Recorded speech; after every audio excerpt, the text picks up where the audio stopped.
Hello, everybody. Back on again. I know I've been kind of gone for a minute, but I'm always going to return and try to speak on this message and communicate with you guys, and keep bringing up the the movement and the mission of what we're about. So I'll wait for some more people to get on, and yeah. Hope everyone's been doing good.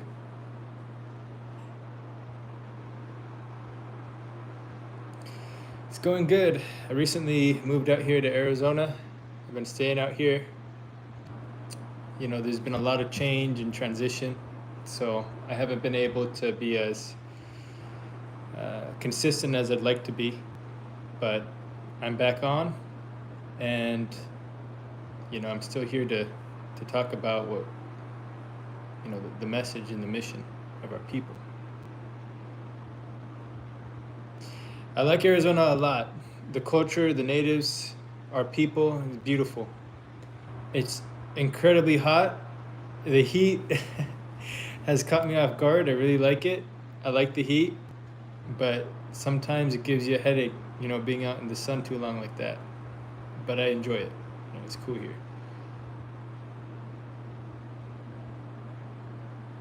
I enjoy it. I like it. I hope everyone's been doing good.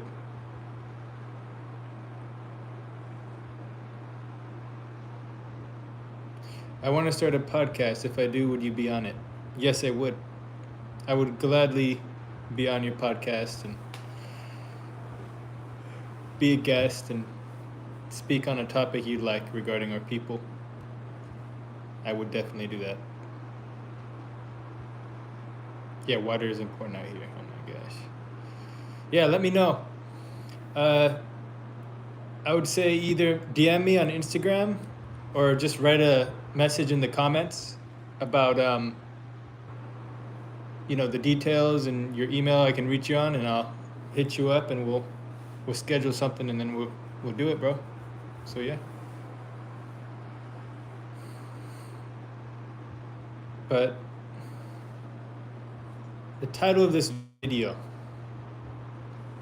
Collective Liberation for All Brown People.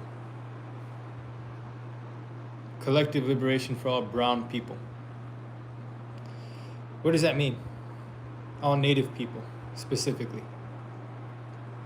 That means waking the giant. I've said it once, I'll say it again, and I'll keep saying it to the end of time. That Mexicans, Latinos, Hispanics, the majority of them in the American continent are native people, and they need to reclaim and embrace their indigenous roots and their heritage, their identity as native people. And I strongly believe it. I strongly believe that with all my heart. So, we gotta wake the giant, because we are still the majority of this land, and we have a right to be here.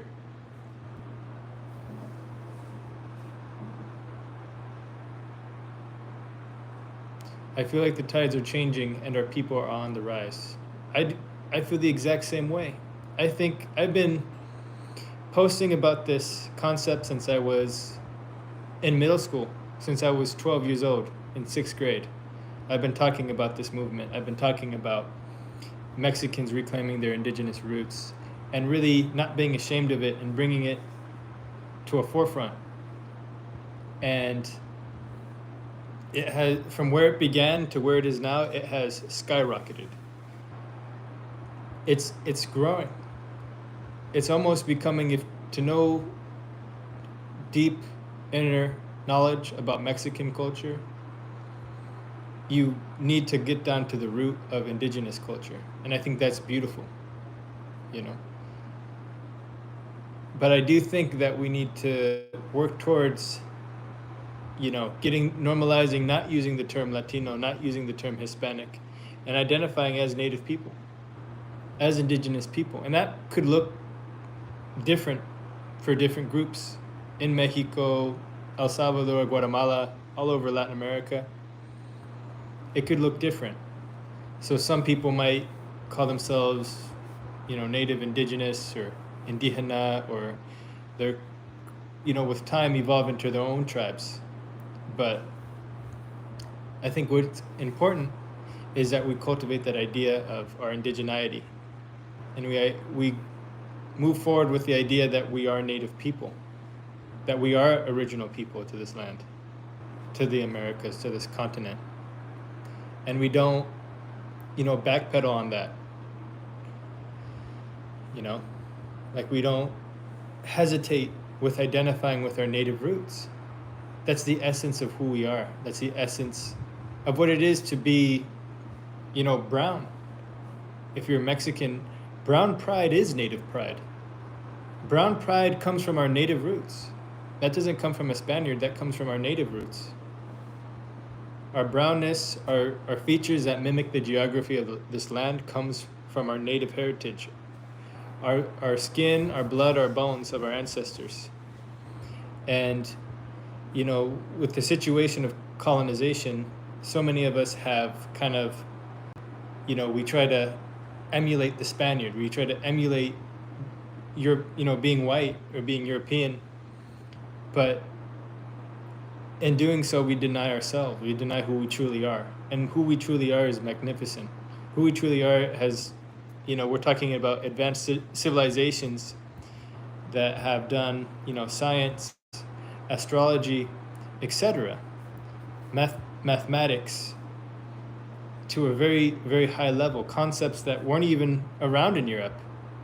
Concepts that weren't even around the globe. And I'm not trying to say Native Americans or people in the Americas, the indigenous peoples of the Americas, are the best and greatest people on earth and they're better than every other group. I'm not saying that. I am not, for one, saying that at all. But I am saying that we are really slept on when it comes to our contributions to the world. We are really slept on when it comes to our contributions to, the U.S., Europe, all over the world. When it comes down to it, we have magnificent accomplishments.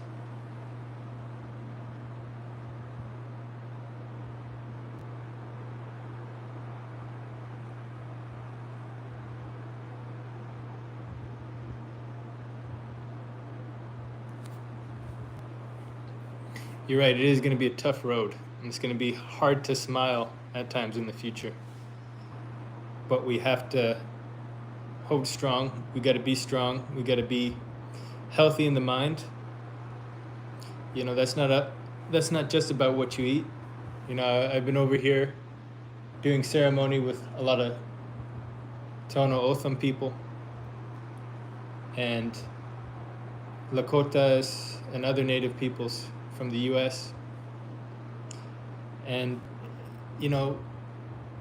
your health isn't just about what you put in your body, but it's also about what you put in your mind, the thoughts you have, the people you surround yourself with. What are you telling yourself? Are you putting yourself around people who, like, for example, are you putting yourself around people who take you for granted? Who don't really care for you? Who aren't really fully about you? Or they only like aspects of you? They like an idea of you, but they don't really like you. These are things to think about. These are things to acknowledge. Or are you around people who do care about you, but maybe they are a little disbalanced? Maybe they treat you in a way that's not truly respectful to who you are. These are all things to think about.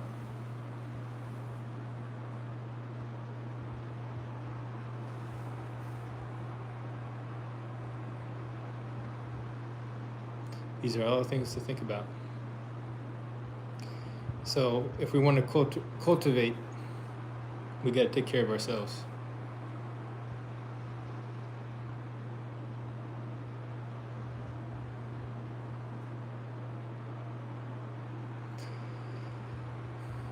It starts with the language.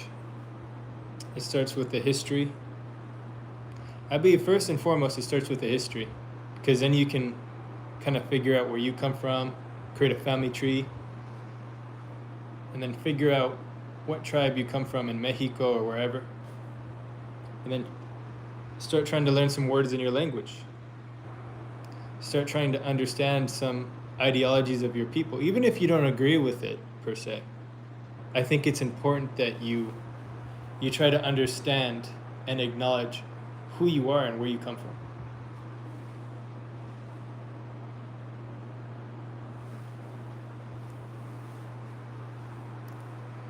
Because we've been silenced. Us as indigenous people have been silenced.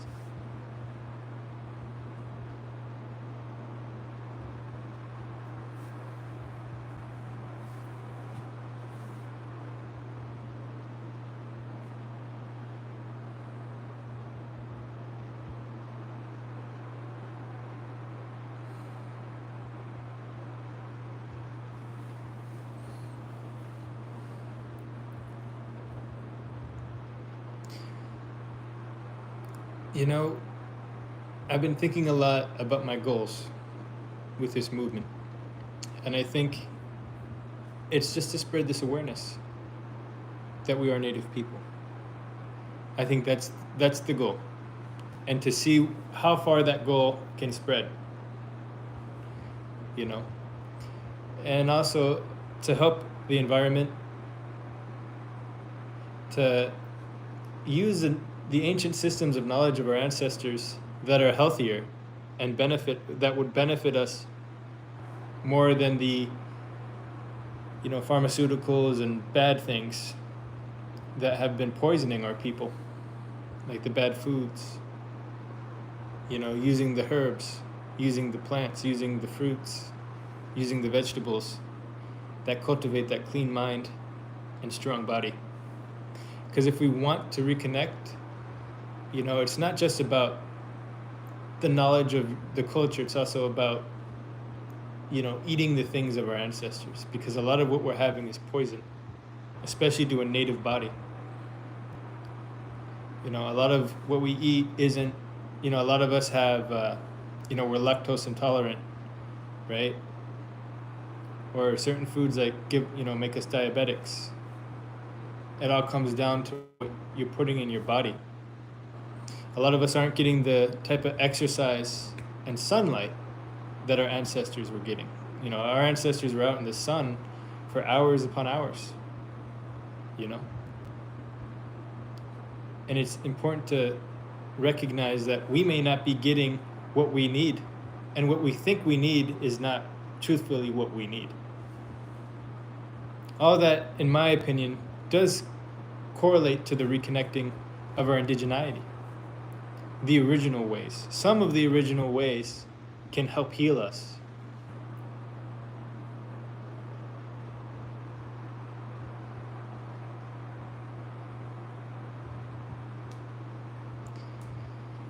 And I'm not saying reject like any form of modernity.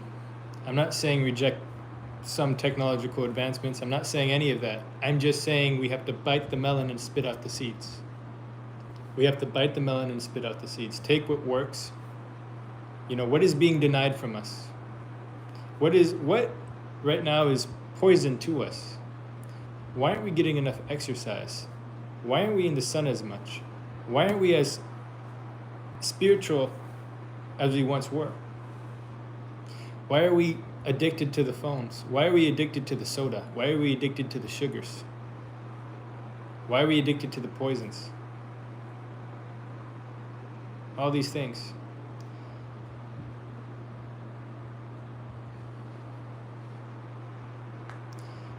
I say rebel against it. To rebel against it doesn't mean you have to be a violent person or you have to hurt people or anything like that. But it could be as simple as being outside a little longer today.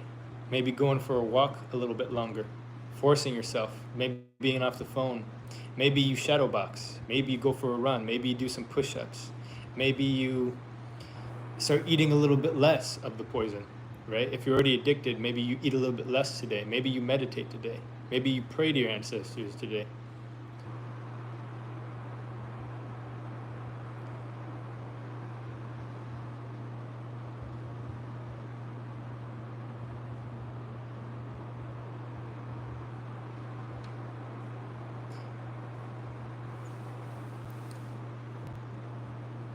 I think when the power of the people, of our indigenous roots, is realized,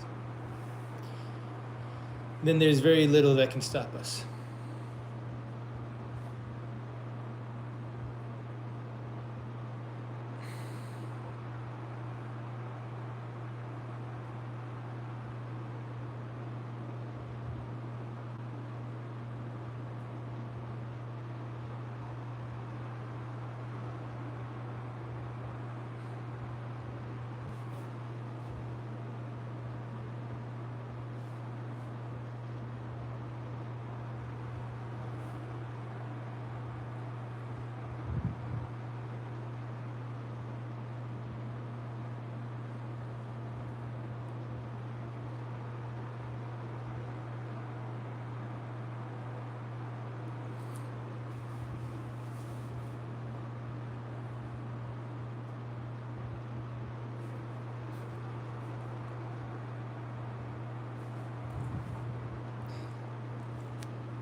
I know. And I think that's what part of that decolonizing our health and our mental health. We are spun in a web. I think we're shackled a bit mentally as a people.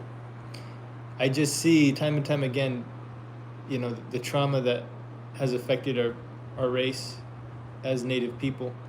And it really makes it difficult for us to work with one another. It makes it difficult for us to work together because there's so much unresolved trauma. I don't speak as a guy who's, I don't have a background in this. I don't have a formal background or anything. I'm just speaking as a person who cares. And you can take that with a grain of salt. But at the end of the day, what I seem to see is that, there's so much intergenerational trauma, current trauma, with the treatment of our people, the treatment of being Native, that it leads to a lot of addiction. It leads to a lot of, I heard the term collective narcissism. This idea that people from more, traumatized communities, they start developing these defense mechanisms, survival mechanisms, and they become more self-serving than people who don't have that type of collective trauma. For example, like the white people, a lot of the white upper class people specifically. So I see that. I see that our people are hurt. And, as the classic saying goes, hurt people, right? I think we need to try to have more empathy for ourselves and then have empathy for others. From what I've researched, you can't truly have empathy for anyone else if you don't have empathy for yourself. You have to forgive yourself first. Even if you've said things of self-hatred about being Native, or you've hurt yourself, you've abused yourself, you've abused others, you got to forgive yourself because anyone can change. I do believe in transformation. And I believe that while you can't enable certain behaviors, you have to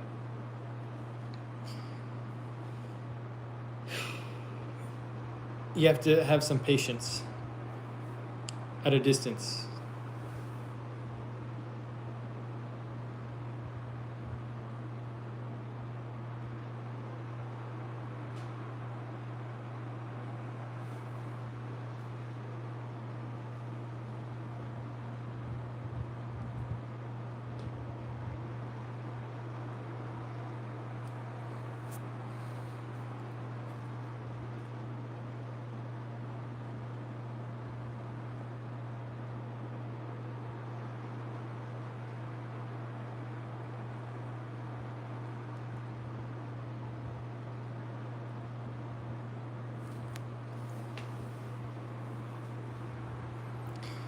the sheer level of what happened to our ancestors in the, for example, the Hacienda systems, of how we became from native to Latino. We have to understand that from native, indigenous, to Latino, to Hispanic, we were Latinized. We were Hispanicized. We were originally indigenous people. We still are indigenous people. But it was the mission of the colonizer to hit that identity, that knowledge of being native, and replace it with something else. And that something else is the Latino box, that Hispanic box. You know, Hispanic is from Spain. Latino is anyone from Spain, Portugal, France, Italy. That completely negates, avoids, erases our indigenous bloodline, our indigenous culture, our indigenous heritage. And we have to look at why that is. Why would they do that? You know, this what I'm talking about should be of the utmost importance to every native who is from Mexico or even quote unquote Latin America. This is, you know, we're talking about the most diabolical scheme in human history. One of the most diabolical plans and projects of the Americas, which was to destroy who you are so you would forget it, deny it, dismiss it, demonize it, and let it be forgotten. Let it be forgotten. Let it be forgotten.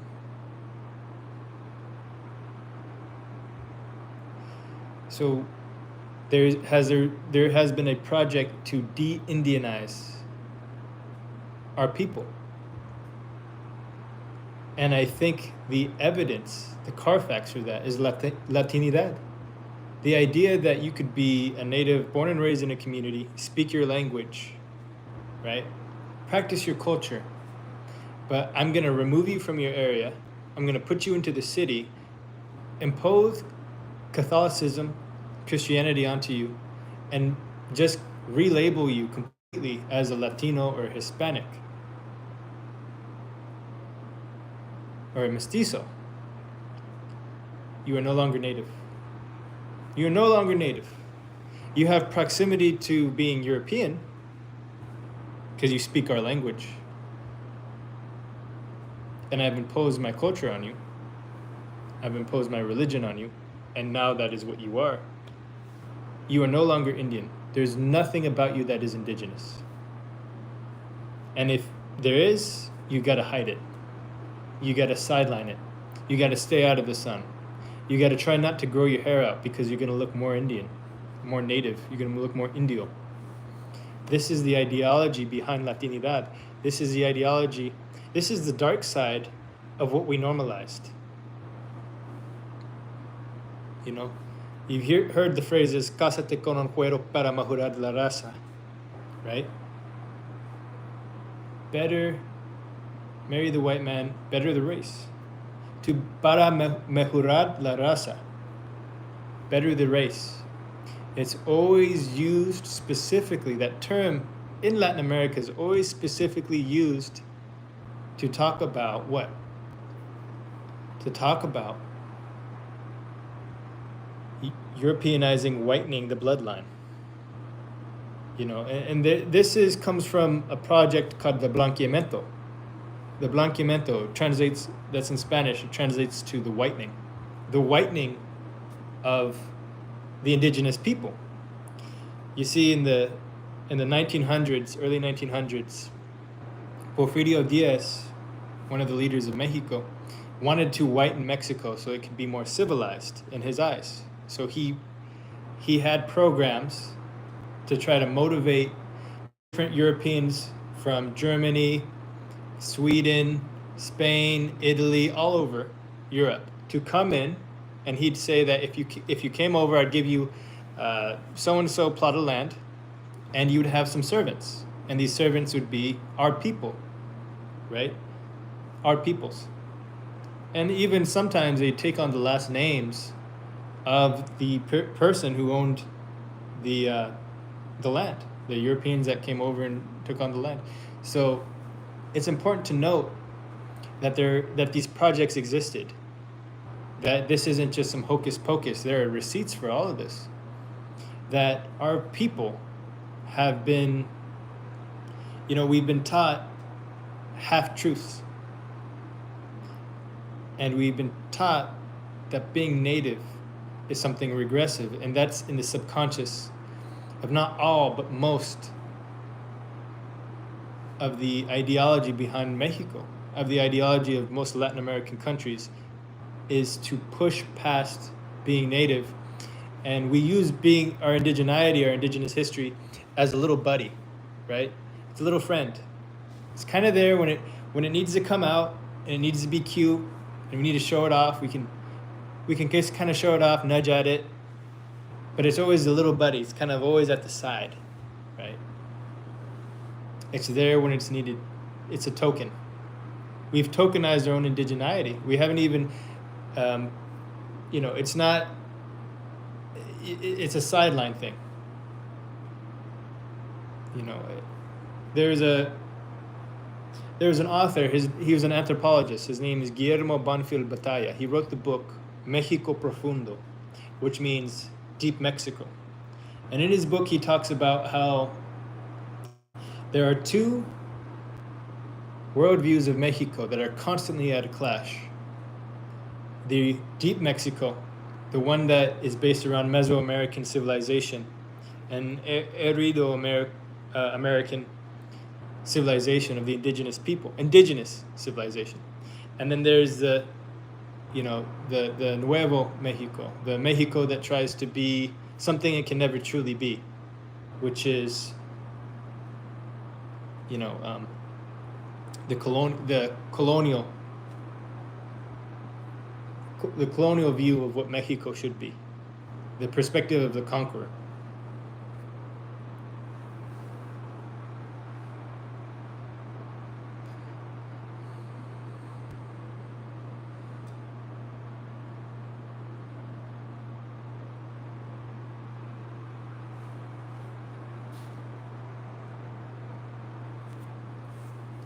So it's important that we acknowledge, and it's not about, everyone gets caught up in the idea of, oh, but you should embrace your European roots too. Oh, we're also very mixed. Let's say that's true. It's not about not embracing your European roots if you have it. It's not about that. But it is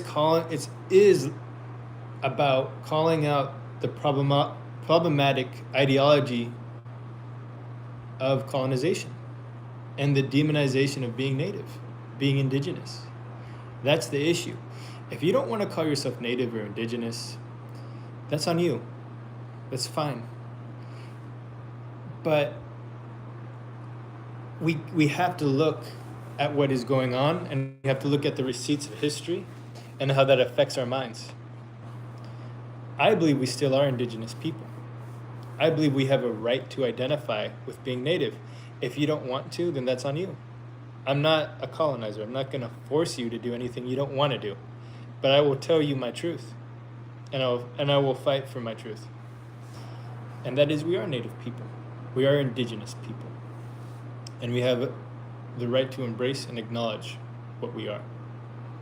There has been a 500-year track record in the United States, Mexico, and I would argue all of the continent of the Americas to embrace and promote European identity, culture. There's been 500 years of the demotion, sidelining, and the domestication of indigenous culture identity. We have been taught we can't be indigenous. We have been taught that being native is bad. We have been taught that's something regressive. We have been taught that we have to throw that to the side. But we haven't been taught, about embracing it, and identifying with it, and cultivating it for more generations to come so we can continue the legacy of our ancestors. There has been a continuancy of the legacy of colonization, but there hasn't been the same type of power given to the indigenous people, our people. about trying to cultivate our native roots. And that's what I'm here to talk about.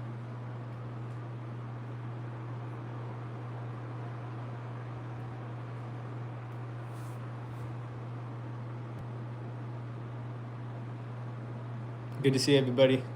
Thank you for joining me.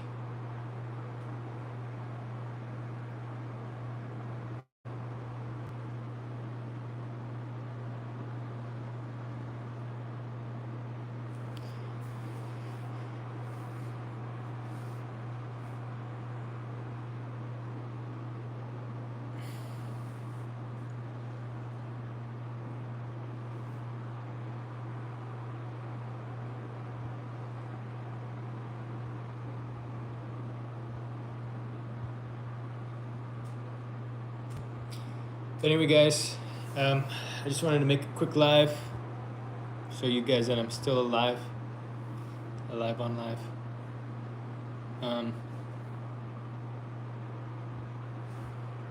I want y'all to take care, take it easy. I'm gonna be back on very soon, and I hope everyone is doing good and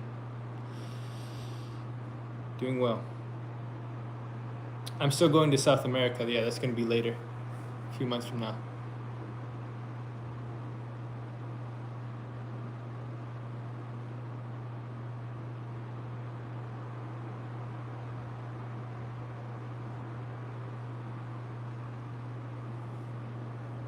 Take care, guys.